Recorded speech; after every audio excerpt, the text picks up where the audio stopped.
раҳбари оҷонсии хидмати давлатии тоҷикистон иддаоҳо дар бораи фақат аз як маҳал, хусусан аз минтақаи ҷануби кишвар таъин шудани мансабдорону кормандони идораҳои давлатиро рад кард. ӯ гуфт, онҳо бо таҳияи рӯйхати кормандони ниҳодҳо ва маҳалли таваллудашон мехоҳанд ки ба ҳадсу гумонҳо дар бораи аз рӯи маҳал таъин шудани мансабдорон хотима бахшанд. ман таснифот аз рӯи ҷои таваллуд баъзан вақт баъзан расонаҳо кинчизатсия шуда гуфта гап мезананд. ман ҳозир ҳамин маълумотро шумо мехонам, ба ҳамин нуқта мегзорем.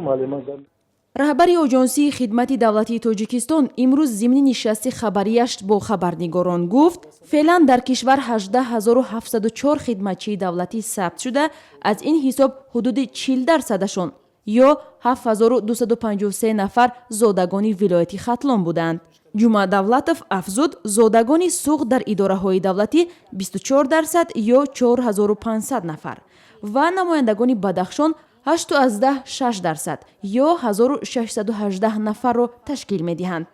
зодагони шаҳри Душанбе 1904 нафар 10.1%, зодагони шаҳри ноҳияҳои тобеи ҷумҳурӣ 3384 нафар 18.1%, зодагони давлатҳои иттиҳоди давлатҳои муштаракулманофеъ ки шаҳрванди ҷумҳурии Тоҷикистон мебошанд 45 нафар 0.2%.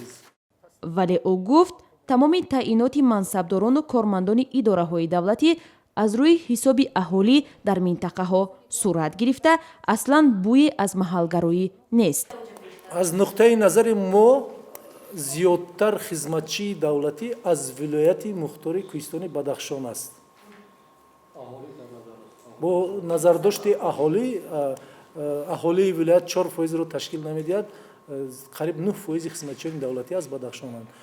меъёри вилояти Хатлон, вилояти суғд мувофиқат мекунад ба талаботи имрӯза, намояндагони шаҳри Душанбе камтар ҳастанд.